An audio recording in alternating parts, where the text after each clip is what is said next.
போட்டி நிறைந்த உலகத்தில் சிறந்த போட்டியாளர்களாக உருவெடுத்து எங்களாலும் எதையும் சாதிக்க முடியும் என்ற எண்ணத்தோடும் செயல்பட்டு கொண்டிருக்கும் அனைத்து போட்டியாளர்களுக்கும் எங்களுடைய எஸ்ஆர்எம் யூடியூப் சேனலின் சார்பாக நீங்கள் போட்டித் தேர்வில் வெற்றி பெறுவதற்கு எங்களுடைய யூடியூப் சேனல் உங்களுக்கு உறுதுணையாக இருக்கும். தொடர்ந்து எங்களுடைய எஸ்ஆர்எம் யூடியூப் சேனலை பாருங்கள். பிடிச்சிருந்தா லைக் பண்ணுங்கள், ஷேர் பண்ணுங்கள். மறக்காமல் பக்கத்தில் இருக்க பெல்லைக்கான ப்ரெஸ் பண்ணி வச்சுக்கிட்டிங்கன்னா நாங்கள் போடக்கூடிய ஆடியோக்கள் அனைத்தும் தொடர்ச்சியாக வரும் என்பதையும் தெரிவித்துக் கொள்கிறேன். அதாவது கல்விக்கு அழகே அழகு என்று நாலடியார் நூலில் சொன்னதைப் போல கல்விதான் இந்த உலகத்தை ஆளுகை செய்யும். கல்வி ஒரு மனிதன் கற்றிருந்தால் அவனால் எதையும் செய்ய முடியும், எதையும் சாதிக்க முடியும் என்பதற்கு இன்றைக்கு எத்தனையோ நபர்கள் எடுத்துக்காட்டாய் வாழ்ந்திருக்கிறார்கள். ஒரு ஏழை குடும்பத்தில் பிறந்தாலும் நீங்கள் எதையும் சாதிக்க முடியும் என்ற எண்ணத்தோடு செயல்படுங்கள். உங்களால் நிச்சயமாக எந்தவிதமான போட்டித் தேர்விலும் நீங்கள் எதிர்நோக்கும் போது உங்களாலும் வெல்ல முடியும் என்பதையும் நான் தெரிவித்துக் கொள்கிறேன். அதாவது போன ஆடியோவில் ஒரு கொஷின் கேட்டிருந்தேன். அந்த கொஷினுக்கு நிறைய பேர் ரொம்ப சிறப்பாக, அழகாக, அற்புதமாக பதிலை சொன்ன அனைவருக்கும் முதலாவது எங்களுடைய எஸ்ஆர்எம் யூடியூப் சேனலின் சார்பாக வாழ்த்துக்களை தெரிவித்துக் கொள்கிறோம். இப்போது அதற்கான விடைகளை நம்ம பார்க்க போகிறோம். இந்திய அரசியல் அமைப்பு சட்டத்தின் எந்த பிரிவின் கீழ் தமிழ்நாடு அரசு பணியாளர் பதவி விதிகள் பற்றி குறிப்பிடுகிறது? விடை பார்த்தீங்கன்னா 309 விதி 309 கீழ் தான் இது சொல்லியிருக்காங்க. இந்த கொஷின் எங்கேருந்து கேட்டிருக்காங்க அப்படின்னா, இப்போ ரீசெண்டாக நடந்த குரூப் 2 மெயின் எக்ஸாமில் இந்த கொஷின் கேட்டிருக்காங்க. நல்லா பாருங்கள். இந்திய அரசியலமைப்பு சட்டத்தின் எந்த பிரிவின் கீழ் தமிழ்நாடு அரசு பணியாளர் பதவி விதிகள் பற்றி குறிப்பிடுகிறது? இதற்கான விடை பார்த்தீங்கன்னா விதி 309 தான் சரியான பதில். பதிலை வழங்கிய அனைத்து நல்ல உள்ளங்களுக்கும் வாழ்த்துக்கள். இது சமீபத்தில் நடந்த குரூப் 2 எக்ஸாமில் இந்த கொஷின் கேட்டிருக்காங்க. அப்போ எந்த அளவுக்கு நம்ம என்னென்ன சப்ஜெக்ட்டுக்கு முக்கியத்துவம் கொடுக்கணும் அப்படின்றத கவனமாக பார்த்து படிங்க. நம்ம போடக்கூடிய ஒவ்வொரு ஆடியோவுமே ரொம்ப யூஸ்ஃபுல்லாக இருக்கும். நிச்சயமாக நீங்கள் போட்டித் தேர்வு எழுதும்போது நம்ம எந்த அளவுக்கு ஆடியோ கொடுத்துருக்கோம், அது எந்த அளவுக்கு யூஸ்ஃபுல்லாக இருக்கும் அப்படின்றத உங்களால் கணிக்க முடியும் என்பதையும் நான் தெரிவித்துக் கொள்கிறேன். இன்றைக்கி நம்ம பார்த்தோம்னா தமிழ்லேருந்து சொல்லும் பொருளும் அப்படின்ற தலைப்பில் இன்றைக்கி நம்ம பார்க்க போகிறோம். ஒரு 50 வினாக்கள் பார்க்க போகிறோம். இது எப்படி சார் கொஷின் கேட்பாங்க அப்படின்னா, முதலாவது பொறுத்துக வடிவில் அந்த கொஷின் கேட்கலாம். ரெண்டாவது பார்த்திங்கன்னா டைரெக்டாக ஒரு சொல்ல கொடுத்துட்டு இதற்கான பொருள் கேட்பாங்க. இல்லை அப்படின்னா ஒரு பாடல் வரியை கொடுத்துட்டு அந்த பாடல் வரியில் ஒரே ஒரு வார்த்தையை மட்டும் கொடுத்து அந்த அண்டர்லைன் பண்ணக்கூடிய லைனுக்கு என்ன பொருள் அப்படின்னு சொல்லி கேட்பாங்க. ஸோ இந்த டாபிக் இந்த மாதிரி தான் இருக்கும். அதனால் இதிலேருந்து கண்டிப்பாக ஒரு 2-3 கொஷின் கேட்குறதுக்கான அதிகபட்சமான வாய்ப்பு இருக்குது. ஆகையினால் கண்டிப்பாக நீங்கள் இந்த டாப்பிக்கை கவர் பண்ணி தான் ஆகணும். பழைய புத்தகமாக இருந்தாலும் சரி, புது புத்தகமாக இருந்தாலும் சரி, எல்லா புத்தகத்தையும் கலந்து எல்லாத்துக்கும் நீங்கள் பொருள் தெரிஞ்சால் தான் உங்களால் எழுத முடியும். பொறுத்துக்கையில் நீங்கள் 1-2 தெரிஞ்சாலே ஈஸியாக நம்ம அந்த வினாவை நம்ம கேட்ச் பண்ண முடியும் என்பதையும் நான் தெரிவித்துக் கொள்கிறேன். வாங்க நண்பர்களே, இன்றைக்கு இந்த தலைப்பிலிருந்து வினா விடைகளை பார்க்கலாம். கேள்வி எண் 1. மேரு என்ற சொல்லின் பொருள்? விடை இமயமலை. மேரு என்ற சொல்லின் பொருள்? விடை இமயமலை. கேள்வி எண் 2. கொம்பு என்ற சொல்லின் பொருள்? விடை கிளை. கொம்பு என்ற சொல்லின் பொருள்? விடை கிளை. கேள்வி எண் 3. அணங்கு என்ற சொல்லின் பொருள்? விடை தெய்வம். அணங்கு என்ற சொல்லின் பொருள்? விடை தெய்வம். கேள்வி எண் 4. பண் என்ற சொல்லின் பொருள்? விடை இசை. பண் என்ற சொல்லின் பொருள்? விடை பார்த்தீங்கன்னா இசை. கூடுதலாக இன்னொரு தகவல் சொல்கிறேன். புகழ் அப்படின்னாலும் இசையை தான் குறிக்கும். சரிங்களா? ஓகே. கேள்வி எண் 5. சீவன் என்பதன் பொருள்? விடை உயிர். சீவன் என்பதன் பொருள்? விடை உயிர். கேள்வி எண் 6. ஏவல் என்ற சொல்லின் பொருள் விடை துண்டு.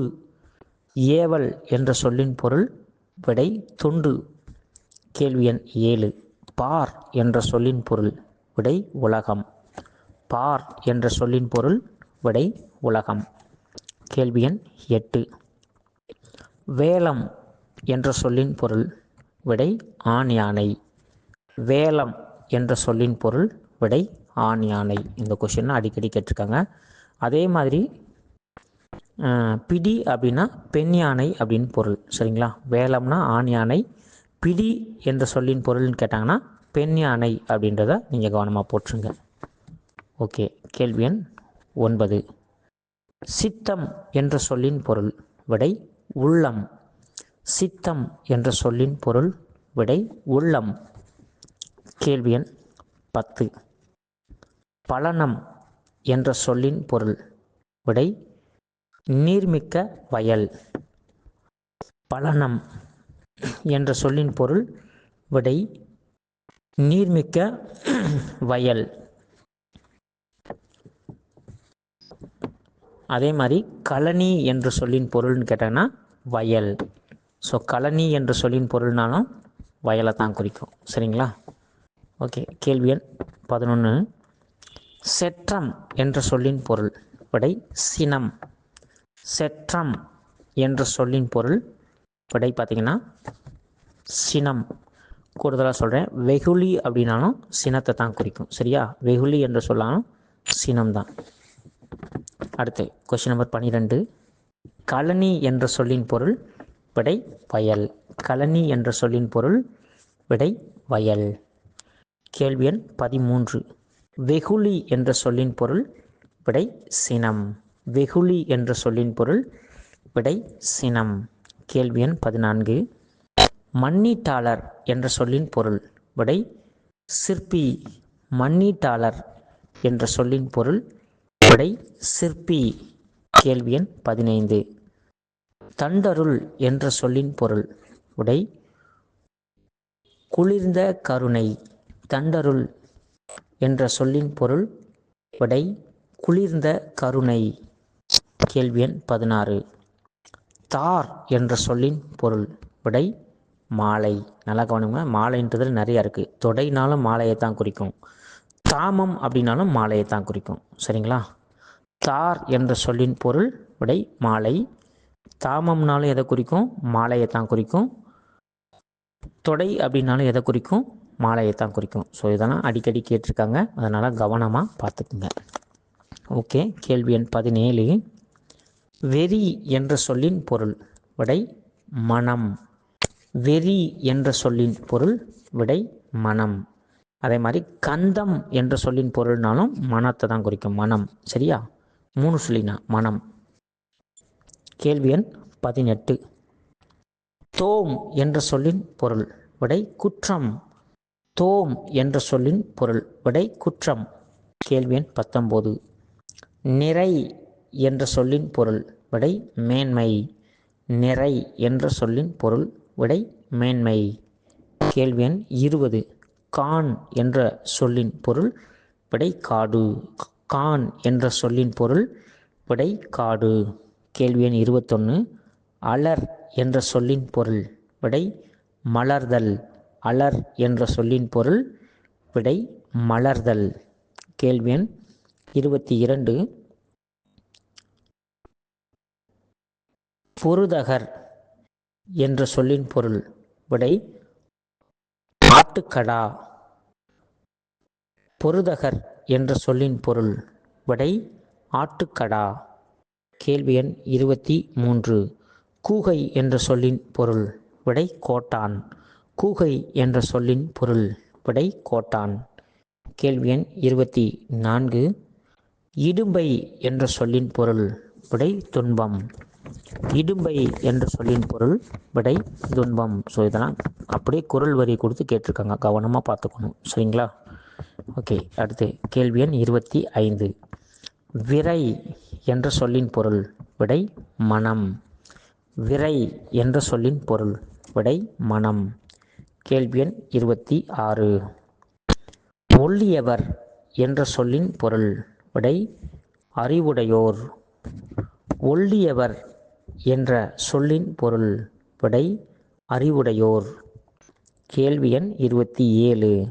ஒல்கார் என்ற சொல்லின் பொருள். விடை விலகமாட்டார். ஒல்கார் என்ற சொல்லின் பொருள். விடை விலகமாட்டார். கேள்வி எண் 28. துடி என்ற சொல்லின் பொருள். விடை பறை. துடி என்ற சொல்லின் பொருள். விடை பறை. கேள்வி எண் 29. அம்பி என்ற சொல்லின் பொருள். விடை படகு. இந்த கொஷின்லாம் அடிக்கடி கேட்டிருக்காங்க, கவனமாக பாருங்கள். அம்பி என்ற சொல்லின் பொருள். விடை படகு. கேள்வி எண் 30.